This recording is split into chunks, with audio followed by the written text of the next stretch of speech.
இந்த சின்ன பிள்ளைங்க எனக்கு இந்த பொம்மை தான் வாங்கி கொடுக்கணும் அப்படின்னு சொன்னால் அப்பா உடனே வாங்கி கையில் கொடுத்துருவாரு. அது மாதிரி ஸ்டாலின் பையன் ஆசைப்படுறேன் நடத்திட்டு போட்டுன்ட்டு போயிட்டார் அமெரிக்கா. இதில் ஒரு ஆபத்து நடந்தால் அதுக்கு யார் பொறுப்பு?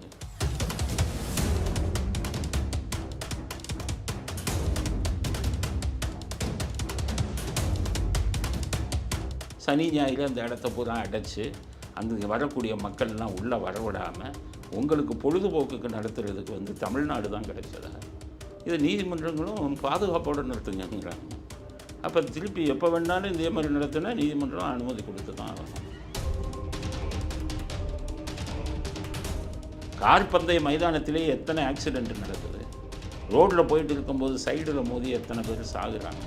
இது இந்த மாதிரி கார் பந்தயம் நடத்தினா தான் வெளிநாட்டு முதலீடு வருமா? இந்த மாதிரி ஒரு பொருட்பட்ட பேச்சு ஒரு அரசியல் தலைவர் இருக்கிறவங்க இப்படி பேசினா வெளிநாட்டு முதலீடு வர்றதுக்கு கார் பந்தயம் நடு ரோட்டில் சென்ட்ரல் ரயில்வே ஸ்டேஷன் நடத்துறதுக்கு என்ன ஹை ஸ்பீடில் வந்து இங்கே உள்ளே போகக்கூடாதுன்னு தானே சொல்லுது. சிட்டிக்குள்ளே 40 கிலோமீட்டருக்கு மேலே போகக்கூடாதுன்னு தானே சொல்லுது. அதுதானே சட்டம். இவங்களுக்கு வேண்டியவங்களாக இருந்தால் 300 கிலோமீட்டருக்கு எல்லாத்தையும் அடைச்சிட்டு விடுவீங்களா? அப்போ இந்த சட்டம் எங்கே போனது? நாங்கள்லாம் காத்துக்கிட்டு இருக்கோம். ஏதாச்சும் ஒரு ஆக்சிடென்ட் நடந்து ஏதாச்சும் ஒன்று ஆகட்டும். அப்போ எல்லோருமே பதில் சொல்லணும். நீதிமன்றம் உட்பட தான் பதில் சொல்லணும். சட்டத்தை மீறி எப்படிங்க நீதிமன்றம் மீறீங்க? 40க்கு மேலே போகக்கூடாதுங்கிறது தானே சட்டம். சிட்டிக்குள்ளே எல்லோருக்குமே எல்லாம் ஜாலியாக அடிக்கிறாங்க ஆளுங்கட்சிக்கு. இந்த தவறுக்கு உடந்தையாக இருந்த அத்தனை பேரும் இதில் பொறுப்பு இருக்கணும். நாங்களே விட மாட்டோம். அதை பெரிதாக்கி இதற்கு யார் யார் காரணம், யார் யார் இது பண்ணாங்க, அனுமதி கொடுத்த நீதிமன்றங்கள் வரை நாங்கள் விட மாட்டோம். ராஜீவ்காந்தி ஆஸ்பத்திரிக்கு வர அத்தனை வழிகளும் அடைக்கப்பட்டு விட்டது. ஆம்புலன்ஸுக்குன்னா ஹார்ட் அட்டாக் வர்றவன் நைட்டு வந்தால் என்ன ஆகும்? விடுவீங்களா உள்ள? சனி ஞாயிறில் எவனுக்கு சென்னையில் அரசாங்க ஆஸ்பத்திரிக்கு ஹார்ட் அட்டாக் வந்ததோ எல்லாம் காலி.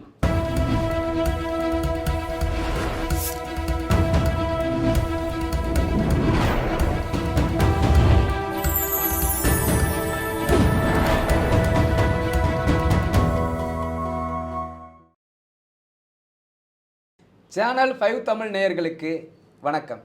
இன்றைய நேர்காணலில் நேதாஜி மக்கள் கட்சியின் தலைவர் வழக்கறிஞர் திரு வரதராஜன் அவர்கள் நம்மோடு இணைந்திருக்கிறார். வாருங்கள் அவரோடு பேசுவோம். சார் வணக்கம். சார் வணக்கம். சென்னையில் கார் பந்தயம் F1 ரேஸ் நடக்குது. அதில் பல்வேறு தரப்புலேருந்து எதிர்ப்புகளும் வர செய்யுது. ஒரு பக்கம் ஓமந்துரார் மருத்துவமனை இருக்குது, இன்னொரு பக்கம் காமராஜர் சாலை, அதாவது நீதிமன்றமே உத்தரவு வழங்கியிருக்கு, அந்த சாலையில் வந்து போராட்டங்களோ ஏதோ ஒரு ஆர்ப்பாட்டம் இதை நடத்தக்கூடாதுன்னு உத்தரவும் இருக்குது. இப்படி இதெல்லாம் மீறி நடத்துகிறாங்களே, இது பொதுமக்களுக்கு ஒரு இதை ஏற்படுத்தாதெல்லாம் பல தரப்புலேருந்து கண்டனங்கள் வருது. இதை நீங்கள் எப்படி பார்க்குறீங்க? இது வந்து முட்டாள்தனம். கார் பந்தயம் நடத்துகிறதா? கார் பந்தயம் நடத்துறதுக்குன்னே இடம் வச்சுருக்காங்க. இடுங்காடு கோட்டையில் கார் பந்தய மைதானம்னே வச்சுருக்காங்க. இந்த மாதிரி கார் பந்தயம் நடத்துறதுக்கு தானே அது வச்சுருக்காங்க. கிரிக்கெட் கிரவுண்ட் வந்து சேப்பாக்கில் இருக்குது. உதயநிதி கொண்டாந்து சென்ட்ரல் ரயில்வே ஸ்டேஷன் முன்னாடி நடத்துங்கன்னா நடத்திடுவாங்களா? அதுக்கான பாதுகாப்பு வசதிகள் மற்ற வசதிகள்லாம் இருக்கணும்ல. அதுக்கு தானே அதுக்குன்னு ஒரு இடம் வச்சுருக்கு. கிரிக்கெட் ஸ்டேடியம், கார் ரேஸ், இது மைதானம் இப்படின்னு ஒதுக்கியிருக்காங்க. நீங்கள் அதெல்லாம் முடியாது, என் இஷ்டத்துக்கு ரோட்டில் நடத்துவேன்னா நடத்துனா இப்போ அர்த்தம் இது வந்து ஒரு அராஜகமான ஆட்சி தானே நீங்கள் நடத்திக்கிட்டு இருக்கீங்கன்னு அர்த்தம். சட்டத்தை மதிக்க வேணாமா? அது எங்கே நடத்துவீங்க? லட்சக்கணக்கான மக்கள் வரக்கூடிய இடத்துல போய் நடத்துவீங்களா? சென்ட்ரல் ரயில்வே ஸ்டேஷன் தான் உங்களுக்கு கிடைச்சதா? ராஜீவ்காந்தி அரசாங்க ஆஸ்பத்திரியே தான் உங்களுக்கு கிடைச்சதா? சாதாரண நேரத்திலே இங்கே பூரா டிராஃபிக் ஜாம் ஆகும். சனி ஞாயிறு அந்த இடத்த பூரா அடைச்சி அங்கே வரக்கூடிய மக்கள்லாம் உள்ளே வரவிடாமல் உங்களுக்கு பொழுதுபோக்குக்கு நடத்துறதுக்கு வந்து தமிழ்நாடு தான் கிடைச்சதா? இது நீதிமன்றங்களும் பாதுகாப்போடு நடத்துங்கிறாங்க. அப்போ திருப்பி எப்போ வேணாலும் இதே மாதிரி நடத்தினா நீதிமன்றம் அனுமதி கொடுத்து தான் ஆகணும். ஒரு இதுக்கு கொடுத்துட்டீங்களா? ஏன் இடுங்காடு கோட்டைக்கு போகலப்பான்னு நீதிமன்றம் கேட்கலையே? ஒரு சாதாரண ஒன்றா நான் கேட்குறேன். அந்த நீதிமன்றம் கொடுத்ததுக்கு ஒரு சாதாரண தமிழ்நாட்டு குடிமகனாக நான் கேட்குறேன். ஒரு மக்களுடைய பாதுகாப்புங்கிறது என்ன ஆகுறது? நாளைக்கு கிரிக்கெட்டு மேட்ச்சும் நீங்கள் சென்ட்ரல் ரயில்வே ஸ்டேஷன்கிட்ட இதே உதயநிதி நடத்தினா நீங்கள் அனுமதி கொடுக்கணும் நீதிமன்றம். நான் சொல்கிறேன், இதுக்கெல்லாம் கொடுத்தீங்கல்ல, அதுக்கும் அதுதான் அங்கங்கே தான் நடக்கணும். புதைக்கிறதுனா சுடுகாட்டில் தான் புதைக்கணும். நடு ரோட்டில் வந்து புதைப்பீங்களா இல்லை ஓரத்தில் வந்து ஒவ்வொன்றுக்கும் ஒவ்வொரு இடம் இருக்குல்ல. அந்த இடத்த விட்டுட்டு ஏன் வெளியில் வரீங்க? உங்களுக்கு என்ன? அப்போ அவருக்கு வேண்டியவங்க யாரோ அங்கே நடத்தணும்னு கேட்டோடனே இந்த சின்ன பிள்ளைங்க எனக்கு இந்த பொம்மை தான் வாங்கி கொடுக்கணும் அப்படின்னு சொன்னால் அப்பா உடனே வாங்கி கையில் கொடுத்துருவாரு. அது மாதிரி ஸ்டாலின் பையன் ஆசைப்படுறேன் நடத்திட்டு போட்டுன்ட்டு போயிட்டார் அமெரிக்கா. இதில் ஒரு ஆபத்து நடந்தால் அதுக்கு யார் பொறுப்பு? கார் பந்தய மைதானத்திலே எத்தனை ஆக்சிடெண்ட் நடக்குது, ரோட்டில் போயிட்டு இருக்கும்போது சைடில் மோதி எத்தனை பேர் சாகுறாங்க. அதுவாச்சும் வெட்ட வெளி, அங்கே ஆட்கள் நடமாட்டம் இருக்காது, காரு பஸ்ஸு எதுவுமே வராது. அங்கேயே அந்த மாதிரி விபத்துக்கள் நடக்கும்போது இங்கே அந்த மாதிரி விபத்துக்கள் நடத்த வாய்ப்பு இருக்குல்ல. அது உடனே திருமாவளவன் ஊரை ஏமாத்துறதுக்கு இது இந்த மாதிரி கார்பந்தயம் நடத்தினா தான் வெளிநாட்டு முதலீடு வருமா. இந்த மாதிரி ஒரு பொறுப்பற்ற பேச்சு ஒரு அரசியல் தலைவராக இருக்கிறவங்க இப்படி பேசுனா வெளிநாட்டு முதலீடு வர்றதுக்கு கார்பந்தயம் நடு ரோட்டில் சென்ட்ரல் ரயில்வே ஸ்டேஷன் நடத்துறதுக்கு என்ன சம்மந்தம் சொல்லுங்கள்? பந்தயத்தை வந்து ஒரே ஒரு கம்பெனி தானே நடத்துவான். அவன் இங்கே நடத்திட்டானா வெளிநாட்டில் இருக்கிற கம்பெனிலாம் வந்து நமக்கு இங்கே முதலீடு கொடுத்துட்டு போயிடும். தரம் உயர்ந்துருச்சுன்னு எடுத்துப்பாங்களோ? என்ன ரோட்டில் தரம் குறைஞ்சிருச்சுன்னு நினைப்பாங்க. எந்த மைதானத்தில் நடக்காமல் நடு பப்ளிக் போகிற ரோட்டில் நடத்துகிறான். அப்போ இந்த நாட்டில் இவன் இந்த மாநிலத்தில் கார்பந்தய மைதானமே இல்லை, அதான் ரோட்டில் நடத்துகிறான்னு நினைப்பாங்க.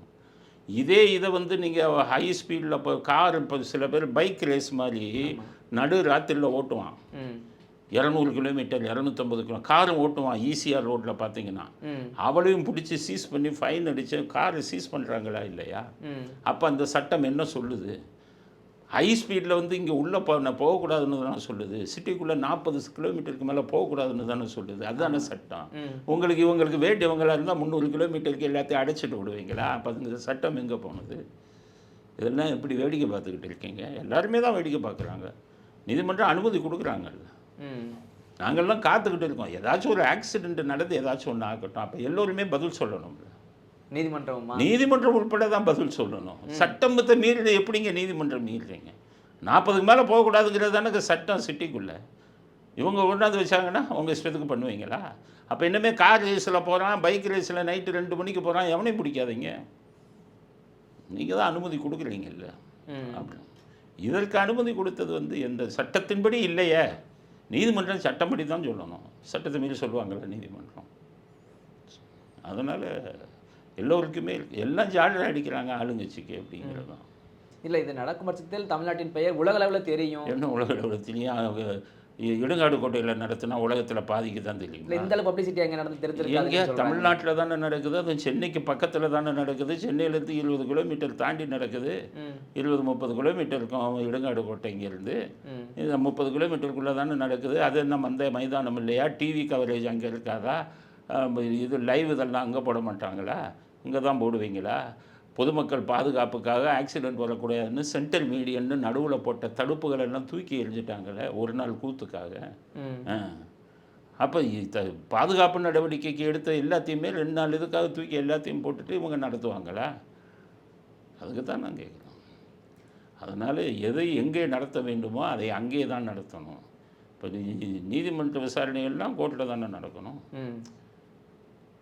நடு ரோட்டில் வந்து நிறுத்த முடியாது. அதுக்கு ஒரு இடம் இருக்குது. அது மாதிரி அதைத்தான் சொல்கிறேன். ஒவ்வொருத்தருக்கும் ஒவ்வொரு நிகழ்வுகளுக்கும் ஒவ்வொரு இடம் இருக்குது அப்படிங்கிறது. அதனால் இதுக்கு வந்து இது கொடுத்ததை யாரும் ஏற்றுக்கொள்ள முடியாது. தமிழ்நாட்டு மக்களுக்கான, சென்னை மக்களுக்கான பாதுகாப்பு வந்து இதில் கருத்தில் யாருமே எடுத்துக்கலை. இதில் ஏதாவது தவறு நடந்தால், ஆபத்து நடந்தால், இந்த தவறுக்கு உடந்தையாக இருந்த அத்தனை பேரும் இதில் பொறுப்பு இருக்கணும். நாங்களே விட மாட்டோம். அதை பெரிதாக்கி இதற்கு யார் யார் காரணம், யார் யார் இது பண்ணாங்க, அனுமதி கொடுத்த நீதிமன்றங்கள் வரை நாங்கள் விட மாட்டோம். எப்படி நீங்கள் கொடுக்கலாம்? மக்களை பாதுகாப்பதற்கு தான் நீதித்துறை இருக்குது, நீதிமன்றம் இருக்குது, போலீஸ் இருக்குது. போலீஸ்காரங்க இந்த 2 நாள் படுற வேதனையை பாருங்கள். அவனை போட்டு நடத்தக்கூடாத இடத்துல நடத்தி எல்லா இடத்தையும் டிராஃபிக்கை நிறுத்திடுவான். அந்த இடத்துல ஒரு அன்னைக்கு வராமல் ஏதோ ஒரு மணி நேரம் ஜெயலலிதா சிஎம்மாக இருந்தாங்க, அவங்க வருவாங்க. வர்றதுக்கு 15 நிமிஷத்துக்கு முன்னாடி டிராஃபிக்கை நிறுத்திடுவான். சன் டிவியில் போட்டு அடித்தான் பாருங்க. இந்த கருணாநிதி குடும்ப டிவி சன் டிவியில் என்னமோ சென்னையே ஸ்தம்பிச்சு போச்சுன்னு போடுவான். இப்போ போடுங்களேன், உங்கள் ஆளுங்க 2 நாளைக்கு டிராஃபிக் அமுக்குறாங்க. அந்த இடம் பூரா போகாது டிராஃபிக்.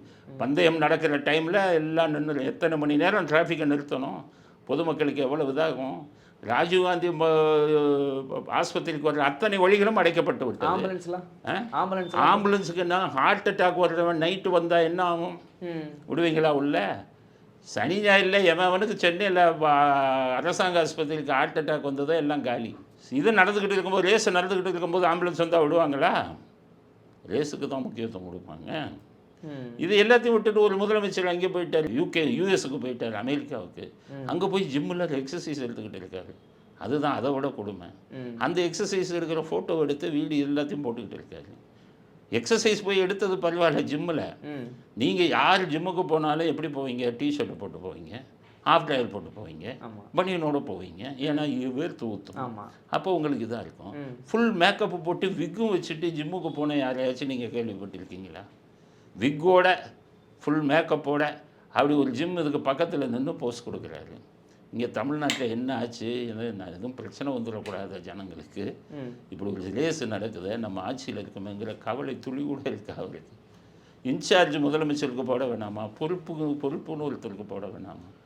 எந்த பதவிக்குமே வெளியில் போனாங்கன்னா பொறுப்புன்னு போட்டுருவாங்க, லீவுன்னு போட்டா.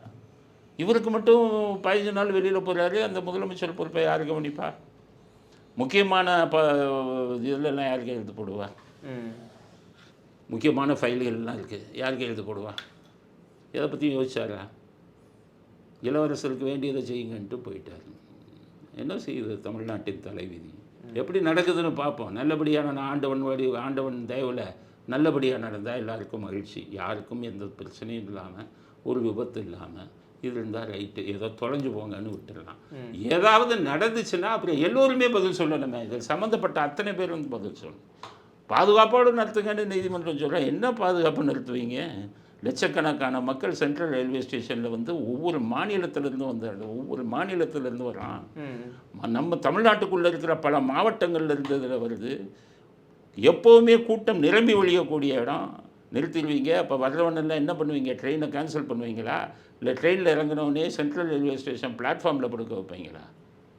இதை பற்றியெல்லாம் யோசிச்சு மற்றவர்களுக்கு வரக்கூடிய கஷ்டத்தை பற்றி, மக்களுக்கு வரக்கூடிய கஷ்டத்தை பற்றி நீங்கள் எங்கே யோசிக்கிறீங்க? நீதிமன்றங்களும் ரைட்டு பாதுகாப்போடு நிறுத்துங்கன்னு ஒரே வரியில் சொல்லிட்டு போயிட்டாங்க. இல்லை, மக்களுக்கு செய்ய வேண்டிய நிறைய திட்டங்கள் இருக்காங்க, நிதி இல்லைன்னு சொல்கிறாங்க. ஆனால் இதுக்கு பல கோடிகள் செலவாகும். அதான் இது ப்ரைவேட் கம்பெனி செலவு பண்ணணும். அதை இவங்க தலையில் கட்டி நம்ம வரி பணத்தில் செலவு பண்ண வச்சுட்டு அவன் தப்பிச்சுக்கிறான். விளம்பரத்தை அவன் தேடிக்கிறான், வருமானத்தை அவன் சம்பாரிச்சுக்குவான். எதுக்கு நீங்கள் அரசாங்க பணத்தை செலவு பண்ணுறீங்க? மக்களுடைய வரி பணத்தை செலவு, இந்த கார் பந்தயத்துக்கு செலவு பண்ணுறதுக்கு நீங்கள் யார்? உங்களுக்கு அந்த அதிகாரம் யார் கொடுத்தா? உங்களுக்கு ஓட்டு போட்டாங்கன்னா ஆட்சி செய்யணும்னு ஓட்டு போட்டாங்க. ஆட்சியில் இப்படிப்பட்ட அவலங்கள் எல்லாம் செஞ்சுக்கிட்டு இருந்து நாங்கள் எல்லாம் வேடிக்கை பார்த்துட்டு இருக்கணுமா? அப்படிங்கிறது தானே கேள்வி. என்ன ஒவ்வொன்றும் இங்கே இது இல்லாமல் போச்சு. எதிர்கட்சிகள் எல்லாம் ஒவ்வொன்றும் இது இல்லை, பலம் இல்லாமல் போச்சு. பிஜேபி அப்படி வர்ற மாதிரி வந்தது. அண்ணாமலையை போய் காலில் விழுந்து கும்பிட்டு கலைஞர் ஐயான்னு சொல்லி, நான் முதுகலும் பழையாமல் தான் கும்பிட்டேன், சுமாராக தான் கும்பிட்டேன். எடப்பாடி தான் படுத்து கும்பிட்டாரு. என்ன எடப்பாடி படுத்து அவன் தலைவன் காலில் விழுந்தாங்க. நீ போய் எதிரி காலில் போய் படுத்து விழுந்தீங்க. இதை நீங்கள் ஒன்றும் சேர்க்க முடியுமா? அவர் விழுகிறாரு, ரைட்டு. நீங்கள் அவருக்கு உங்களுக்கான கேள்விக்கு நீங்கள் தானே. அவர் போய் சவுக்கு சங்கர் காலில் விழுகிறாரு. அதுக்கெல்லாம் நாங்கள் கேள்வி கேட்டுக்கிறோம். உங்களை நாங்கள் கேட்குற கேள்வி என்ன? இவங்க பிஜேபி இந்த இதில் போக ஆரம்பிச்சா, திமுக பி டீம் ஆகிட்டாங்க. சரியான எதிர்கட்சி அமையலை. சரியான எதிர்கட்சி அமையலை. இன்ஃபேக்ட் அண்ணாமலை வந்து திமுகவுக்கு வந்து மிகவும் உதவிகரமாக இருக்கிறாங்க. மறுபடியும் அதிமுகவும் பிஜேபி சேர்ந்து டிஎம்கே தோத்துருவாங்களோங்கிற ஒரு பயம் இருக்கும்போது அதிமுக அண்ணாமலை அந்த பயத்தை நீக்கிறார். நீ கவலையப்படாத, அதிமுகவோட பிஜேபியை கூட்டு செல்ல நானே விட மாட்டேன் அப்படின்னு டெய்லி திட்டிக்கிட்டு இருக்காரு. பேச ஒரே நபர் சீமான், அவருக்கும். அதனால் என்ன சொல்கிறேன்னு கேட்டிங்கன்னா, ஒரு 3வது அணி உருவாகி அதிமுக, திமுக, பாஜக இது மூணும் இல்லாமல் ஒரு 3வது அணி உருவாகி தமிழ்நாட்டுக்கு நல்லது செய்கிறதுக்கு வந்தால்தான் ஒரு எடப்பாடி தலைவராக இருக்கும் வரை நம்ம அது எதுவும் உருப்படாது. அது அதிமுக. ஏன்னா ஜெயலலிதா அவர்களையும் எம்ஜிஆர் அவர்களையும் கண்டபடி வாய்க்கு வந்தபடி திட்டிய ஒரு நபரை அவர் தலைவராக ஏற்றுக்கிட்டார் சவுக்கு சங்கர். கோடிக்கணக்கில் செலவு பண்ணிக்கிட்டு இருக்காரு. இவரால் எப்படி அதிமுக உருப்படும்? அதனால் இந்த 3 கட்சிகளும் இல்லாத ஒரு மாற்று கட்சியை உருவாக்கினாதான் தமிழ்நாடு உருப்படும். 3 கட்சிகளும் மிக மோசமானது. அண்ணாமலையை நிறைய எதிர்பார்த்தோம், அதுக்கு அப்படியே தலைகீழ மாறி போச்சு. சம்மந்தம் இல்லாமல் பேசுகிறாரு. சம்மந்தம் இல்லாமல் அவர் ஊருக்கு போனால் என்ன, லண்டனுக்கு போனாருன்னா 6 பேர் கொண்ட கமிட்டி அமைங்க.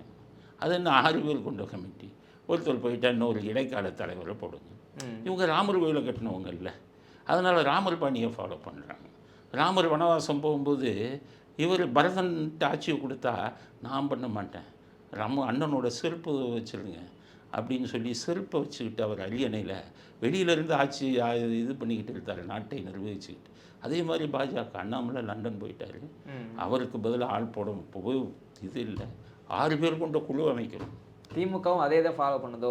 என்ன திமுகங்கிறது எப்படின்னு கேட்டிங்கன்னா, முதல்வர் போயிட்டார், எந்த ஒரு பொறுப்புமே இல்லை. திமுகங்கிறது எப்படின்னா பரம்பரையாக ப்ரைவேட் லிமிடெட் கம்பெனி மாதிரி ஆக்கிட்டாங்க. Private limited. பாஜக அப்படி இல்லையே, 2 வருஷத்துக்கு மேலே ஒருத்தர் தலைவராக இருக்கக்கூடாதும்பாங்களே. 75 வயசு வேணால் தலைவராக அரசியலே இருக்கக்கூடாதும்பாங்களே. கொள்கையில் வைப்பாங்க. எங்கே போச்சு உங்கள் கொள்கையெல்லாம்? தலைவர் வெளியில் போனாருன்னா போட்டு அவர் என்ன எந்த இதை படிக்க போகிறாரு? ஏதோ ஒரு கம்பெனி ஸ்பான்சர் பண்ணிக்கணும். அரசியலை 4 மாதத்தில் படித்து ஒரு பெரிய அரசியல்வாதி ஆகிடுவீங்களா? 4 மாதம் லண்டனில் வச்சுருக்கிற மாதிரி உலக அரசியலை சொல்லிக் கொடுப்பான். தமிழ்நாட்டு அரசியலில் நீங்கள் படிக்கணும். தமிழ்நாட்டு அரசியலே உங்களுக்கு உருப்படியாக தெரியல. இங்கேயே பல இதுகளை பண்ணிக்கிட்டு இருக்கீங்க. சாதுரியங்கிறது சுத்தமாக இல்லை. ஒரு 100 பேர் இவரே பணம் கொடுத்து வேலைக்கு வச்சு அண்ணாமலை வாழ்க, அண்ணாமலை த நெக்ஸ்ட் சிஎம் அப்படின்னு இவரையே வாழ்த்தி போட வச்சுக்கிட்டு இருக்காரு.